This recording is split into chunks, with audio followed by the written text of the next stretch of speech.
प्रधानमंत्री नरेंद्र मोदी अपने संसदीय क्षेत्र वाराणसी के दौरे पर पहुंचे। उनके इस दौरे से पहले ही कुछ दिनों पहले ही तैयारियां जोर शोर से चल रही थी। पोस्टर, बैनर से लेकर जनसभा का मंच भी सजा हुआ। प्रशासन, पुलिस और भाजपा के नेता कार्यकर्ता तक इस तैयारियों की देखरेख में थे। उन्हें काफी जोश देखने को मिल रहा था। हालांकि प्रधानमंत्री मोदी जब वाराणसी में फ्लाइट से बाहर निकले तो यहाँ वो जघन्य कांड, जो रेप कांड हुआ है, उसको लेकर ज्यादा फिक्रमंद नजर आए। आपको बता दें कि वाराणसी में एक छात्रा से 6 दिनों तक हैवानियत का हैरान करने वाला मामला सामने आया था। लड़की 29 मार्च को गायब हुई थी और वो 4 अप्रैल को बेसुध हालत में मिली थी। इन 6 दिनों में उसके साथ 23 लोगों ने रेप किया। इस छात्रा को ड्रग्स देकर नशे में रखा गया था। पुलिस की पूछताछ के बाद खुलासा हुआ कि अनमोल गुप्ता सेक्स रैकेट का मास्टरमाइंड है। अपने कैफे कॉन्टिनेंटल के जरिए उसने 15 लड़कों को एजेंट बना रखा है। ये एजेंट उसके लिए लड़कियों को दोस्त बनाते थे। रेप करने के बाद लड़कियों का को ब्लैकमेल करते थे। ये पूरा घटनाक्रम वाराणसी में हुआ।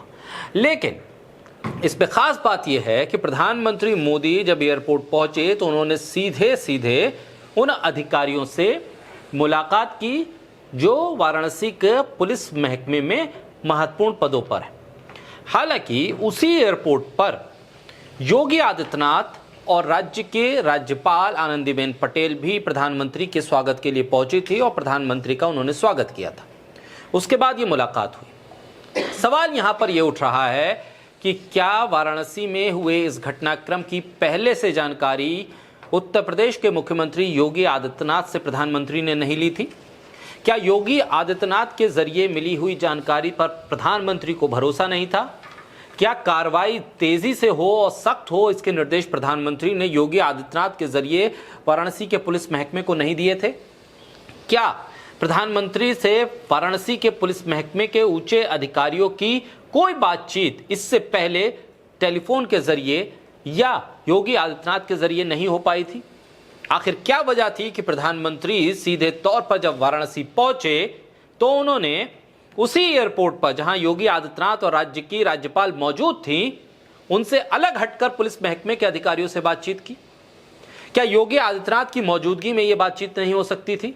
योगी आदित्यनाथ उसी एयरपोर्ट पर मौजूद हैं, प्रधानमंत्री का स्वागत करते हैं, लेकिन इससे इतर प्रधानमंत्री काशी के अधिकारी, पुलिस महकमे के अधिकारियों से योगी आदित्यनाथ के बगैर मुलाकात करते हैं। इसके मायने क्या? कई पत्रकार इस पर सवाल उठा रहे हैं। इस पर सवाल करते हुए पत्रकार ममता त्रिपाठी लिखती हैं कि कानून व्यवस्था किसी भी राज्य का मसला होता है। अब सोचिए कि प्रधानमंत्री काशी के अफसरों को सीधे दिशा निर्देश दे रहे हैं। ऐसा प्रदेश जहां की सुरक्षा और कानून व्यवस्था इतनी हद तक खराब हो गई है कि प्रधानमंत्री मुख्यमंत्री से भी पूछ सकते थे, लेकिन वो सीधे इंटरवीन कर रहे हैं। इससे पता चलता है कि हालात क्या हैं, और अगर मुख्यमंत्री से सीधे बातचीत कर भी लेते तो शायद प्रधानमंत्री को यकीन नहीं था कि हालात बदल सकते हैं, इसलिए सीधे अफसरों को निर्देश दे रहे थे।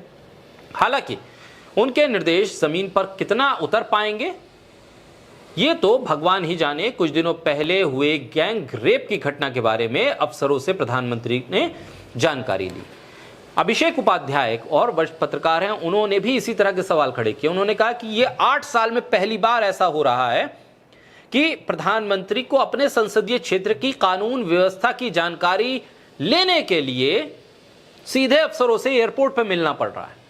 योगी आदित्यनाथ को उसी एयरपोर्ट पर उनके मौजूद होने के बाद भी इस बातचीत पे शामिल नहीं किया गया। आखिर वजह क्या है?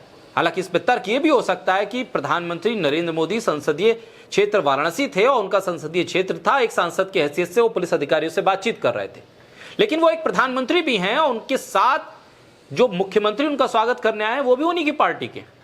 तो फिर क्या यह बेहतर नहीं होता कि मुख्यमंत्री की मौजूदगी में प्रधानमंत्री पुलिस अफसरों से बातचीत करते?